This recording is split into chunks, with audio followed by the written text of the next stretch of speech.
Welcome to Paranormal Heart Podcast with host Kat Ward.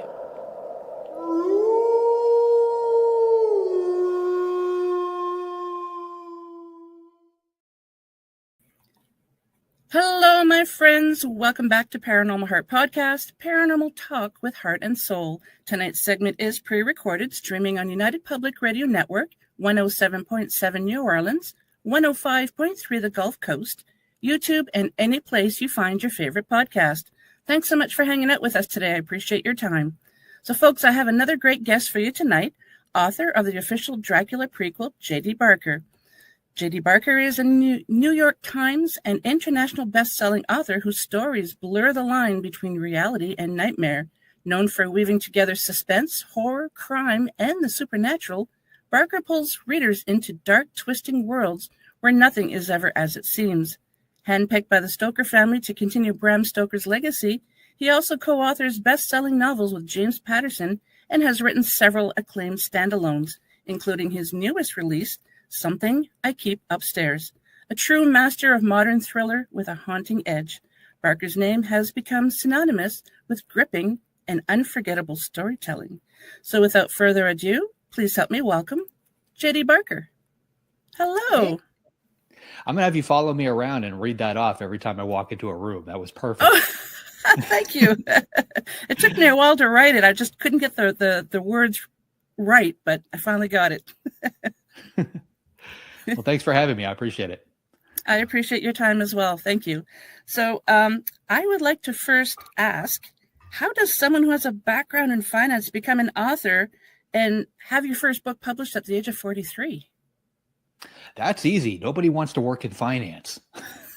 I hated it. So I got to backtrack a little bit. So I grew up without a TV in the house. I was reading at like a really early age. We were always hitting the library. So I always had my head buried in a book. I've got a sister who's 15 months younger than me. So as early as I can remember, I would write up stories. I would staple them together, and I created like a library in my room, and she would check them out, and I would charge her late fees. So like this started a long time ago. And my parents encouraged writing as a hobby, but they always added, that little bit of a caveat, like writing is a great hobby, but you can't make a living at it. You have to get a real job. So I did what I was told to do. I finished up high school. I went off to college. I got a couple of degrees, ended up working behind a desk, and I hated every second of it. And while all that was going on, I was also writing basically in my spare time, wherever I could squeeze it in. Back when I was in college, I started working for newspapers and magazines, as I was going to school. And, when you work with, like people in that industry, you quickly realize they've all got a novel at some stage of development in a desk drawer somewhere, like every reporter does. It's 400,000 words long. They've been working on it for 10 years. It's almost done, but like they keep going back to it. And I was very good with grammar and punctuation. So they started handing those off to me to kind of go through. After a while, that turned into a job as a developmental editor that I did on the side. Then I became what's called a book doctor, and I did some ghostwriting. So I would do all that stuff while I was finishing up college and while I was working in finance. So ultimately, my last real day job, I was a chief compliance officer at a brokerage firm, which is as horrible as it sounds. I did it for 23 years. After I would work 40 to 60 hours a week, and then I would come home and I would write, work on these projects. And over those 2 decades, I had 6 different books that hit the New York Times list that all came out with other people's names on the cover that I had essentially written. Which gets really old after a while. So that was basically the point where my wife and I decided it's time to make this, writing thing, give it a go and see if we can make it happen. And I was 42, 43 at the time. Wow, that's amazing. To do a job for so long that you really didn't enjoy, that must have been like torture. Well, the thing is, everybody, I think, gets trapped in this, or a lot of people do. You get out of school, you start earning a decent paycheck, then you get a car, you get a house, so you've got rent, all these bills start piling up, and before you know it, you're stuck, and that's kind of the position we were in. I had a fantastic salary, but we had the lifestyle based on that salary. So, we had a big car, our big house, we had cars, we had a boat. So ultimately, when we sat down to try and make the writing thing happen, our monthly nut was somewhere around $10,000 to $12,000 that we had to cover. So like I couldn't just walk away from the day job. Yeah. So we were trapped. When my wife came up with this crazy plan, we sold everything that we owned. So we basically got out of all that. We bought a tiny little duplex in Pittsburgh, rented out one side to some tenants, and moved into the other side and got our monthly expenses down to, literally nothing, to the point where we could live off of savings. And that's when I worked on the first book. And I remember I had about 18 months worth of life left in the bank account before I'd have to get another real job, So like I had my feet to the fire. And I think that's what I really needed. I needed to get out of that comfort zone. Yeah, it's not easy to do either. No. So I understand a real haunted house helped to inspire your latest novel. Can you tell us a little bit about that and how it shaped the story? Sorry, you cut out for a second there. We've got a storm coming in. I live on an island in New England, and our internet gets flaky when the weather gets bad. Oh, not a problem. If it gets too bad, we can always reschedule as well. That's not a problem. Okay. Okay. I missed that last question. That's okay. So I understand a real haunted house helped you inspire your latest novel. I just wanted to know if you could touch on that and how it helped you shape the story. Yeah, so I've got an app on my phone where I just write down every possible idea I have for books. And one of the taglines that I had in there for years, I knew I wanted to write a haunted house story. I knew I didn't want to write the same haunted house story that everybody else tells. Like a husband and wife buy this fixer-upper, they move in, something bad happens, something worse happens, they realize something really bad happened, and then other things happen, and then either have a happy ending or a negative ending or whatever. But like it's that same story rehashed over and over. So I started just looking at the core of haunted house stories, and this idea popped into my mind, which became the tagline for the book. For a haunted house to be born, somebody has to die. So in my novel, I've got a kid, he's 17 years old. His grandmother passes away, and she lived on a little house on a private island right off the coast where he lived. And he didn't really know her at all. He knew she was out there, but she wouldn't, the families were estranged. So they didn't talk. But she leaves him this house on a private island. He's 17 years old. So he does exactly what you would expect a 17-year-old kid to do. He turns it into a party house for him and his friends. It's away from the parents, away from the police, someplace where they can go and get a little bit of privacy. So they party for a little while, but that gets old. And then at some point, somebody raises their hand and say, hey, what would it take to turn this house into a haunted house? Again, perfectly normal house. So they start exactly where you would expect. There's a couple of scary stories. Then somebody brings in a Ouija board, and things basically escalate. But the tagline for the book: for a haunted house to be born, somebody has to die. So where they're going, but the book, the story is all about the journey. So I had that idea for the longest time. And once my book started taking off, my wife and I, we were still living in Pittsburgh. We realized we don't have to live in Pittsburgh. We started looking all over the country, and we found this tiny little island off the coast of Portsmouth in New England called Newcastle. And that's where we ultimately landed. And every day I quit work around 3:00. I quit writing, and I go for a run around the island. It's 4.2 miles. And at one point I'm standing out on the beach. And when I stand out on the beach, I can see Wood Island, which is where this house is in real life. And it's just far enough off the coast where you can't really tell what's going on out there. It's very small. The island is only about an acre. There's only one house on it. But every once in a while you see a light come on, or you see a person walking on the beach. So I kind of paired those two things up. I had the idea for the haunted house story, and then at one point it just clicked in my brain: what if that was the haunted house? And then I started researching the history of that particular island and started finding, learning some of the things that had happened out there over hundreds of years. And honestly, it was perfect. So I just took basically a blend of fact and fiction and put it all together in creating the novel. Normally I could write a book in about 3 months. This one took me about 4 years from start to finish, just because of all the little intricate patterns and things that kind of came together. And there's probably a lot more research involved in this one compared to some others? Yeah, I mean, to give you an example, I learned that at one point the island was used as a quarantine zone for yellow fever. Oh, So wow. if somebody in the New England area got yellow fever, they would literally put them out there on an island and wait for them to die. During the Spanish-American War, they used to capture ships, and they would dock them out there, and they would keep everybody on the ship until everybody passed away, either from starvation or disease, and then they would take the boat because that's all they really cared about. The bodies would go overboard. They were food for the sharks. And this kind of thing went on for I traced things like this back almost 400 years through local history. Just one crazy event after another after another. The most recent one I could find was in 1972. Somebody was out there picnicking. They boated out there. It's the only way to get out there is by boat. They were on the beach and they found two bodies on the beach buried in the sand. So they called the Kittery Police Department, which is the local PD. They came out. They said, "Well, this isn't really our jurisdiction. The island itself is right on the border of Maine and New Hampshire." So it basically became like a jurisdictional hot potato. Like on TV, everybody always wants the murder. We don't want to give up this case. Like the cops always want it. In real life, if it's not a solvable case, they want to get rid of it as fast as possible. They don't want it on the books. So all the local law enforcement kind of passed it back and forth. Ultimately, they called in the FBI. They figured, well, it's federal land. It's up to the FBI to figure this out. So I found one newspaper article detailing all of this, and there's a picture of the local DA standing out there with law enforcement, literally standing over the bodies. So we know it all happened. But in today's world, nobody's got a record of it. None of the local police departments have any kind of file on it. Local FBI has no record of it. The bodies have completely vanished. Nobody knows who they were or what happened to them. So that happened in the 70s. And the cool thing is with this book coming out, it came out in May, the FBI has actually reopened the investigation to try and figure it out. So we'll see if it might actually lead to something. But I found all these crazy, horrible events that took place on this island. And we've had a lot of paranormal investigators out there. And the one theory that just keeps coming up is the bulk of them feel that when something dies, everything is energy based. So if something passes away, that energy doesn't disappear; it just goes somewhere else.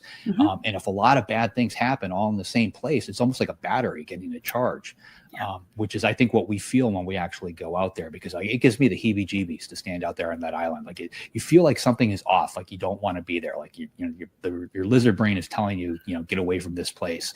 It's the weirdest thing. Does it look creepy and feel creepy, or does it look really beautiful? Like if you were to look at it, you figured, well, there's nothing really bad that happened there. Or is it just the feeling? Well, I've seen different iterations of it. When I first heard about the house had been abandoned for almost 50 years. So it was falling down. A local politician or local person basically took it upon himself to reinvigorate it. So he started raising money, raised millions of dollars to basically bring the house back to life. So I saw it at the beginning of all that when it was falling apart. And I saw it again now. And in today's world, it's a museum. They've completely restored it. So everything looks brand new. But, it's weird. Like, you could take like the Lizzie Borden house, you could slap a new coat of paint on the wall. That doesn't mean something bad didn't happen there. And a lot of people will still feel that something bad when they walk into it, even if they don't know about it. And that's what this is like. You walk in, everything looks shiny and new, but something just feels off. You can't quite put your finger on what it is.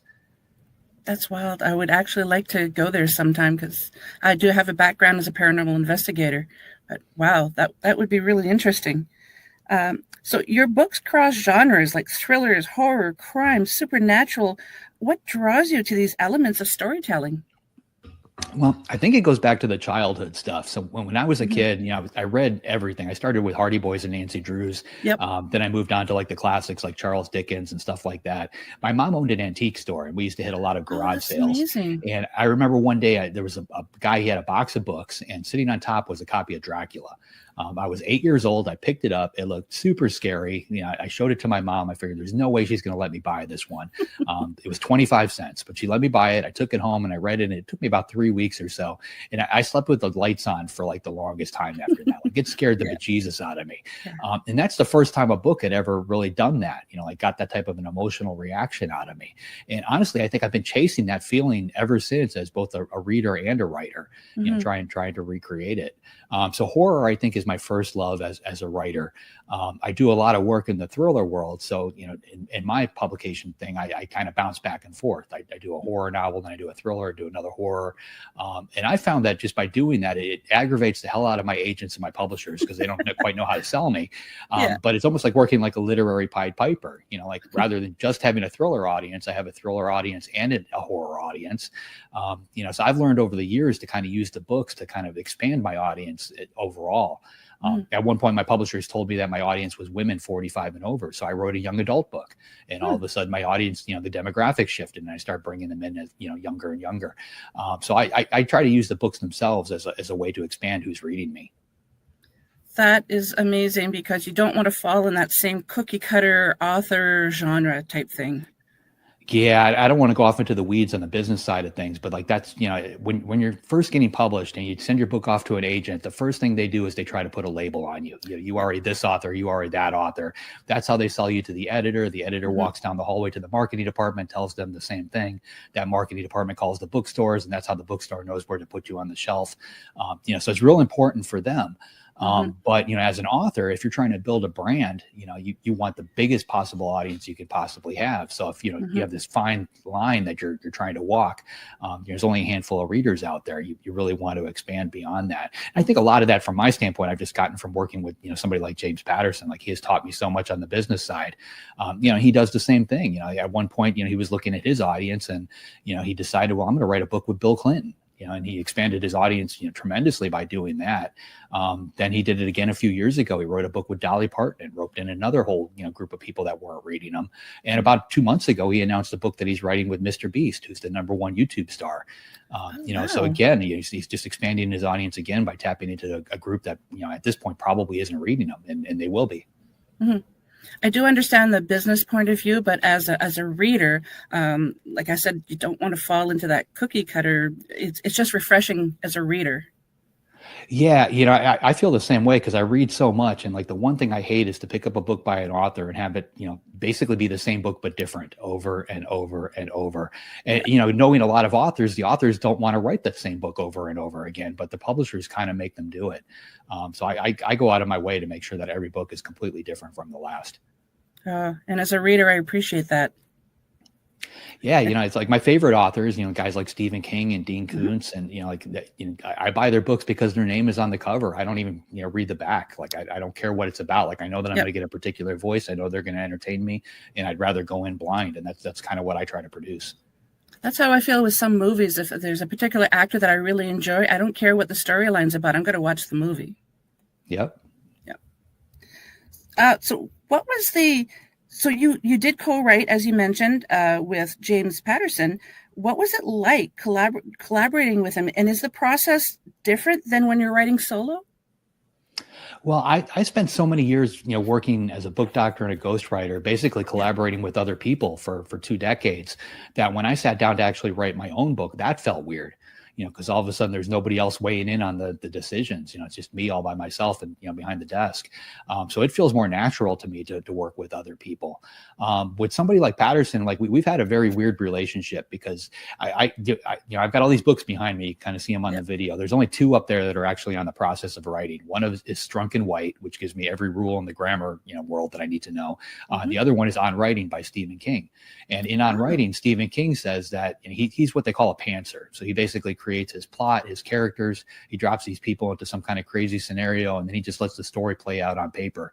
He doesn't outline, he doesn't plan anything ahead, he doesn't know where the story is going, and he feels that if he doesn't know where the story is going, the reader's not going to be able to figure it out, and that's what keeps it interesting, which makes perfect logical sense.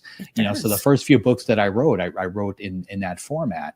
And if you fast forward a couple of years, when James Patterson reached out, I was on my, I think, second or third book had been published. He had read a book I'd written called The Fourth Monkey, and asked if I wanted to meet for lunch and talk about possibly working together. And the first thing that we did is, I brought up that I'm a pantser. He brought up that he's a notorious outliner. He creates 30 to 50 pages before he starts writing the book. So we both came at this process from very different camps, and we didn't think we'd be able to work together because of that.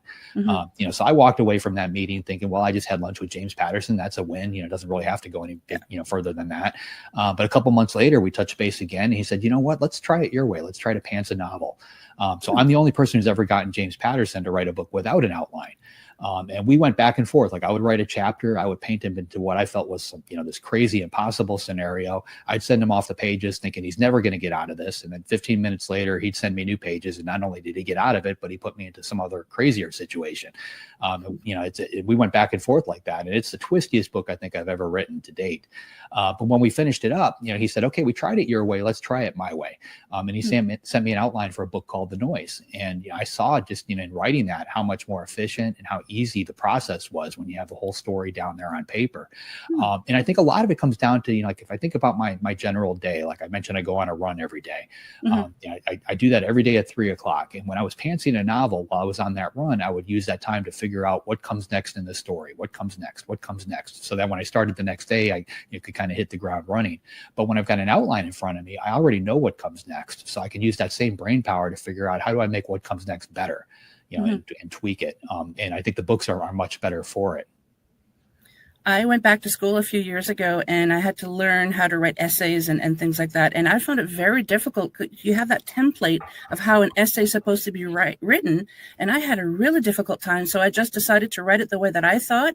I had a general idea of what I wanted to write, but I just kind of let it flow. And for me, that worked. And the professor didn't even notice, thankfully, that I didn't get the template.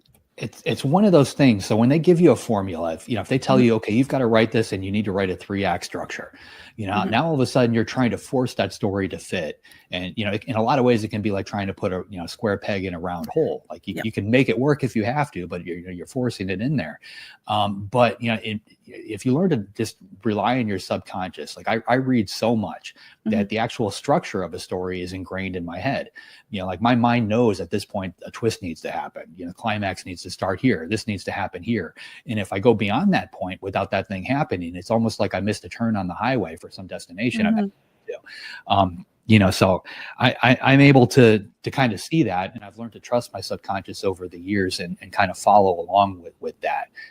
But, when you're in school and the teachers are trying to force you to do it, it's so rigid. In a lot of ways, it's detrimental. Yeah, like I said, I had a really rough time and I thought, I'm just going to wing it and see what happens. And thankfully, it worked for me. Yeah. How does someone who has oh, nope, sorry, that's my other sheet. I apologize. I totally lost my notes got mixed up for some reason. Please bear with me. I do apologize. Oh, no worries. So I know you've spoken a lot about the prequel to Dracula, but if you're okay with it, can we touch on that a little bit? Yeah, absolutely. That was a dream project for me. I absolutely love that book. It's a great book. I had mentioned I read it when I was a kid, and it's one of those books that I've reread over and over, as I've gotten older, and I always seem to take away, something a little different every time I revisit it again. For that particular project, my very first novel, it was called Forsaken. I got really lucky. Stephen King let me use some of his characters in it, which was a huge bump when the book first came out. It was up for the Bram Stoker Award for Best Debut Novel. And when I went to the Horror Writers Convention for the award ceremony, at one point there was a book signing and they sat me next to Dacre Stoker, who is Bram's great grandnephew. We were together for about an hour and we talked the whole time. I picked his brain on Bram Stoker. He talked, brought up my history as a book doctor and a ghostwriter, and we just kind of went back and forth on all that. I didn't realize it at the time, but it was actually a job interview. He pulled me aside the next day and he said, listen, I'm going to be honest with you. My family has been trying to find somebody to write a prequel to Dracula for a very long time. Using Bram's original notes and journals. Is that something you'd be interested in doing? And the answer to that question is yes. You always say yes when somebody asks you that. And then he spun two things on me that I never saw coming. He told me that Bram originally wrote Dracula as a true story. He personally believed in vampires to the point where he was cremated when he died. He's worried about his immortal soul being taken. And also that the Dracula that we know is actually, it doesn't start where we think it does. Like the book that we've all read, it starts with Jonathan Harker on the train. That's actually page 102 of the original novel. So when Bram wrote Dracula, the first 100 pages was very autobiographical. It basically explained why he thought vampires were real. When he turned it into his publisher pushed it back across the desk and said, "We can't put this out. It's going to scare people too much." This was a time in history when Jack the Ripper was active in London. People firmly believed in the paranormal. So like it was just one of those things. So they made him strip all this stuff out. Bram needed the money, so he did what they said. He stripped those 100-some pages out. So what we basically put together further is we recreated Bram's original story, what he was trying to tell in those first 100 pages, which was fun in and of itself because we had to work through his journals and the notes and things and everything he left behind. But when we finished, we wanted to verify what we had because, there are people who have doctorates in Dracula, so we knew we had to get this right before we could put it out. But nobody actually has a copy of those first 100 pages. There's one known manuscript of Dracula that's ever been found. It was found in a barn in Pennsylvania. Nobody really knows how it got there. Paul Allen bought it at auction through Christie's for a little under $1 million a few years back. So I knew that he had it. So I reached out to Paul Allen's people, and they allowed Baker and I to fly out to Seattle and actually sit down in a conference room and go through it.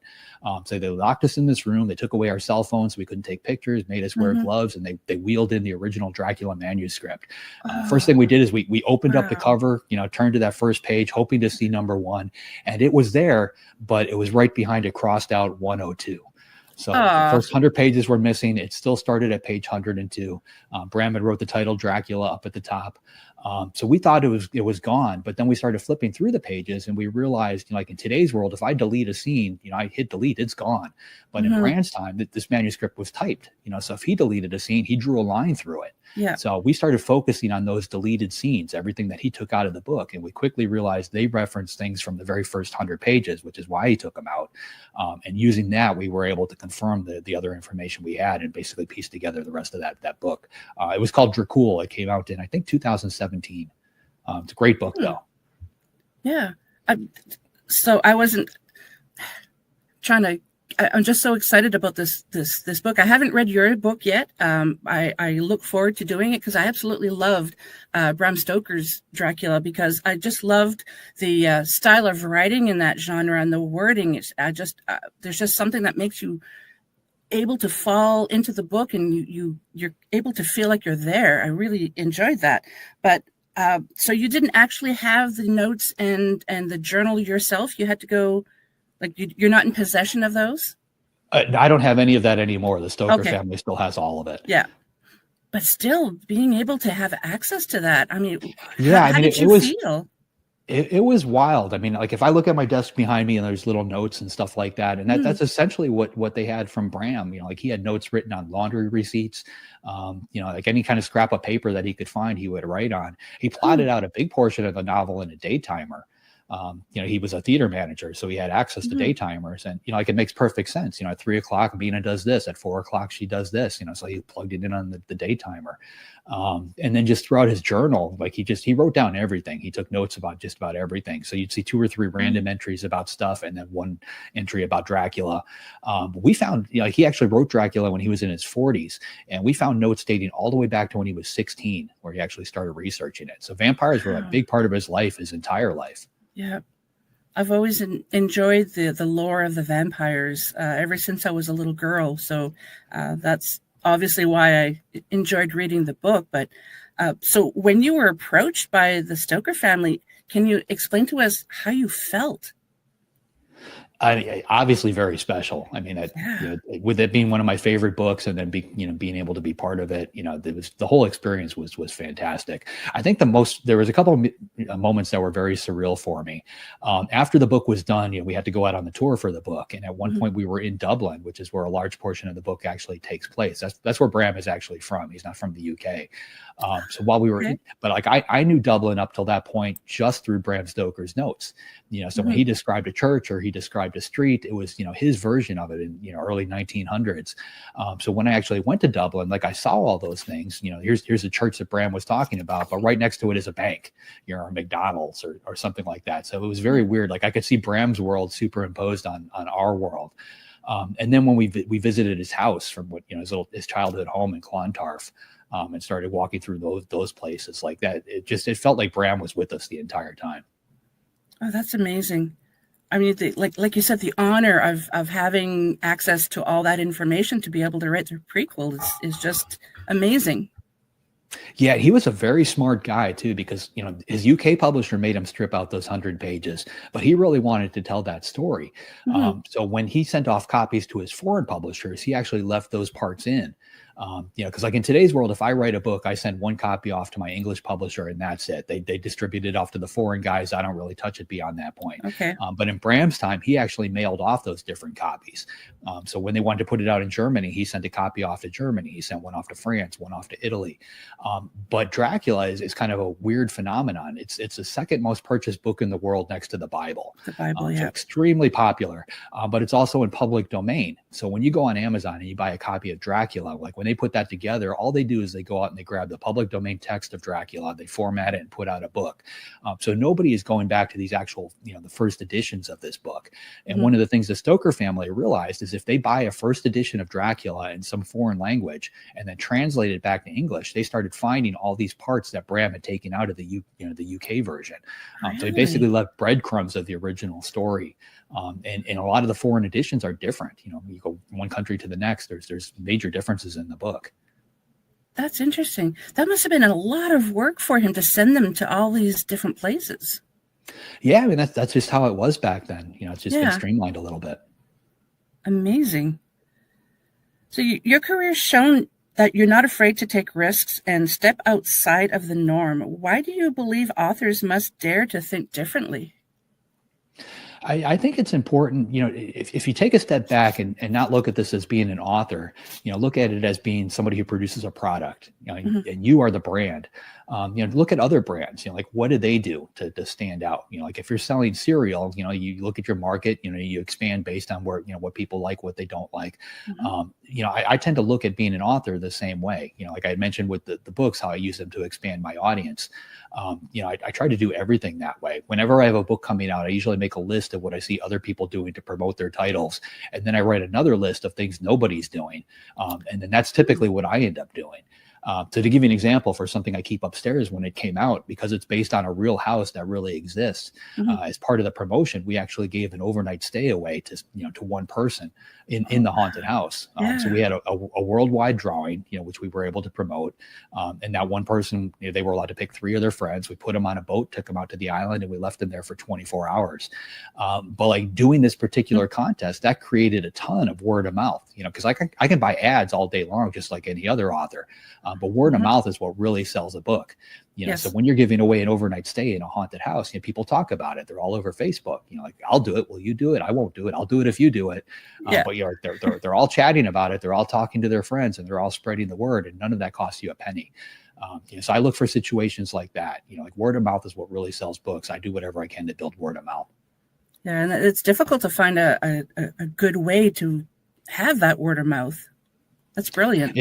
It is, but that's the fun of it. You try to find that one thing nobody is doing yet. And, unfortunately that one thing won't work again, like if somebody else tries to duplicate it. So you have to be original about it. You got to come up with something unique. Yeah. Do you find others are following in your footsteps with ideas like that? They're trying, and honestly, it's flattering. And I also like the fact that they're doing it because it's taking people out of the norms, because, most authors tend to do the same thing. Most publishers tend to do the same thing. The last book that I turned into Random House, they sent me their marketing plan, and it's, basically a PowerPoint presentation. And it's the same presentation that I'd gotten for another book like 5 or 6 years earlier from them. They just kind of did a find and replace on a couple of graphics and titles, and that's it. They didn't change what they were actually doing to market a book. But, if you take a step back and you look at the world, like everything has changed, like what people are reading, how they're reading, what they're reading, everything is constantly moving. It's fluid.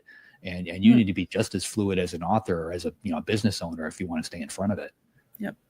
Yeah, I know for me, even my coworkers, we discuss books. Hey, what are you reading? What genre do you like?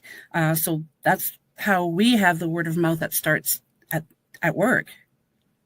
Yeah. And, that's what I'm looking to capture, that water cooler talk. Yeah, exactly. So what's one thing you hope readers will walk away with after they're finished reading one of your books? I'm just trying to entertain people. Like I'm really just trying to give them an escape. The same reason I picked up books when I was a kid. I used it to, kind of get away from the real world for a little while.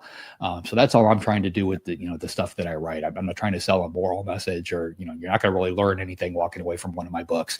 But you're going to have a good time actually reading it. Somebody once called what I write literary popcorn, which I think is probably the best way to describe it. You keep flipping those pages. It's no different than the way you eat popcorn. You just can't stop, and you enjoy every second of it. Yeah. Can you just walk us through? So you write different genres of books. So how can you go from one genre and then you're going to go to another? How do you flip your mind to be able to write something different afterwards? Well, for me, it all just comes down to the story. If you go to my Wikipedia page, they kind of summed it up really good there. They said that I suspense is my common thread. I was told very early you have to have a common thread. I think that came from Dean Koontz. And if you do that, the audience will follow along. So if you look at the books that I published, I basically followed his advice. The very first one was a horror novel. Second one was a thriller. Then I did the prequel to Dracula, which was another horror, then another thriller. And by bouncing back and forth and keeping that common thread of suspense, the readers are along for the ride. They're willing to make that genre jump with me. If you don't do that, I've gotten to talk to Patterson about this because he didn't do that. His very first book was called The Thomas Berriman Number, which I don't think he even has a copy of. Nobody bought that one. His second book was called Along Came a Spider, which was obviously a huge book about a serial killer. And then his next couple of books also about serial killers, basically that same book, but different. So his audience got conditioned to get that type of story from him. Then at one point he got bored. So he wrote a book about a girl with wings. And, his audience had a really hard time accepting that because it was so different from what they were expecting from him. It's two different camps, but, I learned that as long as you bounce back and forth and you do it from the get-go, everybody kind of expects it and they're willing to come along. I think that's a brilliant strategy. I mean, like you just mentioned, an author can get easily bored writing the same old thing. So if you're jumping back and forth, it just helps. I think it also helps the reader because they can tell that you weren't bored writing the book. Yeah, I'm scared to death of having to write the same story over and over and over again. Yeah. I've got friends that are kind of stuck in that world. When I first started writing thrillers, I met Lee Child at Thriller Fest in New York, and Lee Child isn't his real name. If you go to his Wikipedia page, his real name is Jim Grant, so it's not a secret. But he wrote a bunch of different books under different pen names, and the Jack Reacher books just happened to take off. So before he knew it, he's writing a new Jack Reacher book once a year. He's known to the world as Lee Child, which isn't his real name. And, he's basically stuck in this kind of thing. And, he did it for as long as he could. And then he pulled the plug on it a couple of years back. He couldn't do it anymore. So I like to think I know he bought a ranch. I'm hoping that he's sitting on a porch somewhere writing that book that he really wanted to write. And we're going to see that come out under his real name, I hope, at some point. That'll be interesting. Is there a book that you really, really want to write that you haven't had a chance to yet? Pretty much every book on that list that I said of ideas that I have, I write the stories that I want to read that don't exist, so if I come up with an idea for something, I tend to put it down on paper myself. Oh, again, I think that's brilliant because you're not followed. I hate to use the word cookie cutter so often, but that's what it is. But and it's going to be very, very interesting for the reader as well, because like I said earlier, I think a reader, at least I can tell when an author is kind of getting bored of writing the same old thing. Yeah, I mean, you see it a lot, especially with a lot of the bigger name authors that hit the New York Times list over and over again. They put out a book once a year, and it's a very similar story. And, the downside to that is when a reader discovers them, they read that first book from them, they love it. They pick up another book from them and they love it just as much, but it feels very similar to the one they just read. And then they get into the third one and it's, again, the same formula over again, different characters, slightly different storyline, but it feels so similar. Typically they'll get maybe 3 to 4 books in before they're, not necessarily give up on that author, but they're not going to binge them anymore. They're going to move on to something else and maybe come back to them at some later date. So I purposely try to write books that are just so different. My voice is consistent through all of them. I've got that common thread of suspense, but if you read something I keep upstairs and then you go back and read like one of my older titles like The Fourth Monkey, they're very, very different books. And I find that people just fly through my entire catalog because they're not getting that burnout factor that they do with some of the other authors. They're different enough where it keeps them going. Yeah, my husband and I'm not going to mention the author, but there was a book that we had read, absolutely loved it. Read the second one, kind of similar. And I believe there was like 11 or 12 books in the series. And it was the same book every time. But we kept buying the books in hopes that the author was going to be changing. They never did. And the last few books we just never purchased. So I don't even know if the author did decide to change his writing style afterwards. They might, but a lot of times the publisher won't let them, because they are selling a lot of books, and if you make a change to that particular formula, they're worried about what's going to happen. What if it gets rejected and then nobody buys the next book? They would rather see a dwindle, slight downtick in the number of readers than a cliff. I never even thought of that. Like, we were always kind of blaming the authors. Like, why is there nothing else that this individual can write about other than just they changed a few names, changed the location, but it's pretty much the same book. So this is eye-opening for myself that if I'm going to be reading a book, it's not the author's fault, it's the publisher.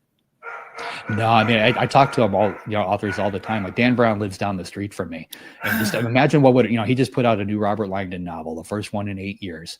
The world is going nuts for it. But imagine if he wrote something different. If he wrote some totally different story, if he decided to write about a dragon or something.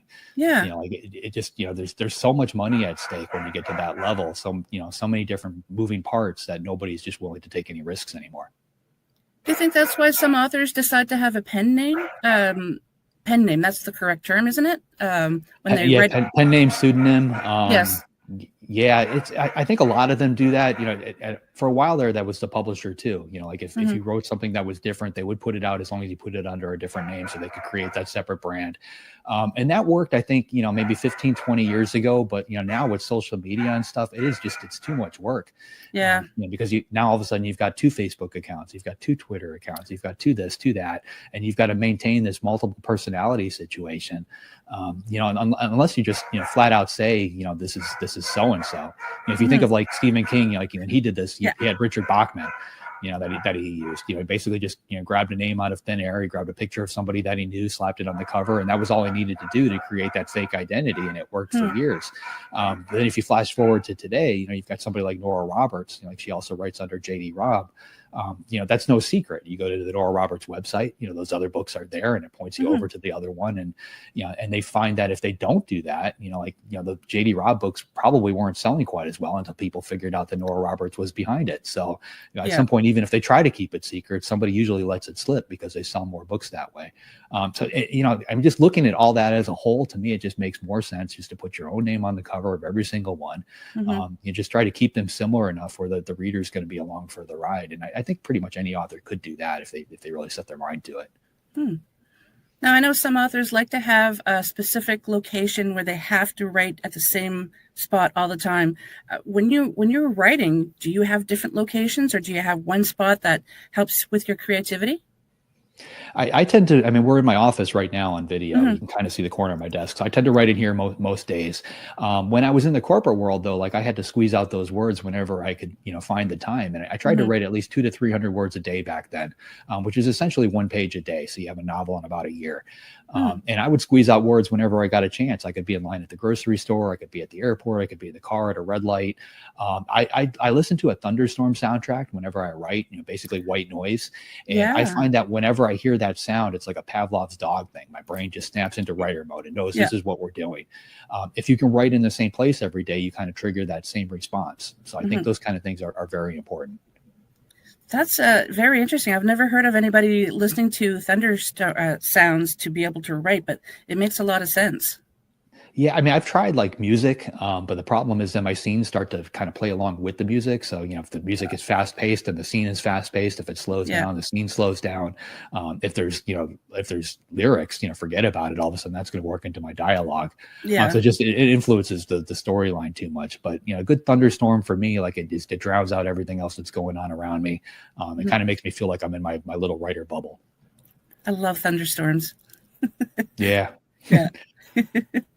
Wow. So I just lost my train of thought. I only have one more question. I can't believe this. I wrote a whole list here, and some of them I didn't even have to ask you because you just automatically answered the questions for me. So it's almost like you're in my head. It's all the caffeine. I didn't have enough today. So I do have to ask, have you had any paranormal experiences yourself in your life? I've had what I would consider 2. So the very first one, and this was a weird one. So are you familiar with the Stanley Hotel Yes, yes. in Estes Park. So that's the hotel Stephen King actually stayed at with his wife that inspired The Shining. Yeah. And my wife and I were out there a few years back for a horror writers retreat. It was me, Josh Mallerman, a guy named Dallas Mayer who wrote under the name Jack Ketchum, and a few others. And we were out there for about a week or so. And we tried everything we possibly could to get some kind of paranormal something or other to happen. At one point we were in the basement at midnight reading scary stories to each other by candlelight. And like that didn't even work. But our very last night there, my wife and I, we woke up, we're laying in bed. It's maybe 9 o'clock in the morning. And we're talking, trying to figure out what we're going to do for the day. And all of a sudden the bed just started to shake. And it felt like somebody had grabbed it and was like just rattling it as hard as they possibly could. And it wasn't scary in any way. We were just kind of looking around trying to figure out what is actually doing this, because we weren't near an elevator. Like there was no mechanical cause for it. It was just shaking. It felt very much, if you remember Magic Fingers back in the day, like you drop a quarter in and your bed would vibrate at the hotel. Yeah, it felt like that. It went on for about a minute and then it just stopped. Stopped as quickly as it started, and there was no sound to it. Nothing. It was just the bed just shook. So we went downstairs to get breakfast and we talked to the manager, and he said, "Oh yeah, the bed in that room just does that." And like they had no explanation. It just does that. So I chalked that up as paranormal, even though we've got no idea what it was. The other one for me is when I first went out to Wood Island, where my latest book is based on. This was before I really knew any of the history of that island. And the guy who was restoring it, he let me go into the house, and I stood in the center of that room, and like every bone in my body wanted to get out of there. Like it felt like someplace I did not want to be. Like the hair was standing up on the back of my neck. Everything was just screaming, "Get out, get out, get out." And I had no idea why. And then I started to research the place and learned about all these horrible things that had happened there over years and years. So I think that's more of an instinctual thing. I think a lot of these things, like if that battery theory holds, we're picking up on that. But over years, we've kind of learned to tune it out. We ignore it when maybe we shouldn't. Yeah, I chalk it up to our animal instinct. Yeah, which we've kind of forgotten, right? If you've got a cat and there's a noise in the corner of the room, that cat is going to bolt. It doesn't care what made the noise. It's just gone. It'll figure it out tomorrow. People are stupid. We will walk over to the corner of the room. We will look around. We'll try to figure out what just made that crazy noise. Yeah. This is why the dinosaurs would have probably finished this off if that asteroid didn't get them first. But yeah, animal instincts, I think it's all tied together in some way. We just haven't figured it out yet. Yeah. Agreed. Yeah, we've, like you said, we've stepped away. We've just lost all those instincts because we rely so much on technology. Like for light, for instance, we take light for granted because it doesn't matter what time of night it is. If it's too dark, you just turn a light on. Yeah, we've gotten spoiled by all that, and we've gotten comforted by it, and we tune out everything else. Yeah, exactly. And maybe we shouldn't, like you mentioned earlier, because if you tune it out, you're not going to know that danger is around, for example, and it might be too late. That's how you survive the zombie apocalypse. So have you ever been on a paranormal investigation, like with a team or anything like that? And if you haven't, is it something that you would be interested in? I love that kind of stuff. I've been out to Wood Island a few times with some of the paranormal investigators that we brought out there. I did an overnight stay at a prison in Florida once, which was a lot of fun with one of those TV shows that was on Sci-Fi. Nice. So I love to be part of that. I've yet to see something actually get captured, but it's a fun thing to do. Yeah, sadly, when you do an investigation, it's not like a lot of the TV shows. You're just sitting in a dark room for hours and there's not really anything happening. It does get really boring, but sometimes you look back at the evidence and you actually captured something, but it doesn't happen all the time. Well, they're not there for us, right? They're not performers. Exactly. Yes. And that's why whenever we do an investigation, we always say, we introduce ourselves. We explain the equipment that we're using, because if someone was in the 1800s, they're not going to know what all these lit boxes are. So we try and describe what they are, how they work. And if it's okay that we're here to talk to you, if you have anything to say, please come tell us. So we're just not asking them to perform on demand. Yeah, exactly. Yeah. So can you share what's next for you? Do you have anything in the works that you can give us a little teaser about? There's always something else going on. I just wrapped up another book with James Patterson. I've got no idea when that's going to come out, but we had a good time writing that. I'm working with a ton of co-authors on my own. I've got about 12 books coming out over the next year between myself and my co-authors. So a lot of stuff happening. So does that mean when you're working with other people that you're working on multiple books, like perhaps at once? Yeah, I mean, working with Jim, like he's kind of taught me a lot of what he's doing, and I've been trying to recreate that business model. Mm-hmm. So I spend the first couple hours every day writing whatever my current personal book is, and then the rest of the day goes towards working with my co-author titles. I work with Mm-hmm. co-authors. I'm working on their outlines, working on their story, working on the actual words for the books. So I try to mix it up. Is that difficult for you to try and like flicking a switch because you have to go from working with one author, working with another one, and just your standalone books? I've never had trouble with it. The only time it actually gave me any trouble at all was when I was working on Dracula, mainly because that took place in Victorian England. Mm-hmm. And at the time, I was also writing a serial killer thriller that took place in modern day Chicago. Okay. So like gaslights would work their ways into Chicago, and carriages and things like that. And like those two worlds didn't quite make sense. But for the most part, I've gotten used to it. I've gotten better at it. Did you catch those, or did an editor catch it?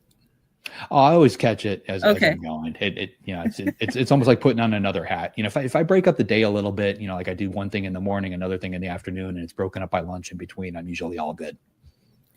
I actually had the honor in proofreading a book that a friend of mine had written, a paranormal story, and noticed that at one point of the book, the main character had green eyes. Later on, she had different colored eyes. And I'm just like, wait, I'm going through the book. And so I had to message her saying, you might want to pick a color.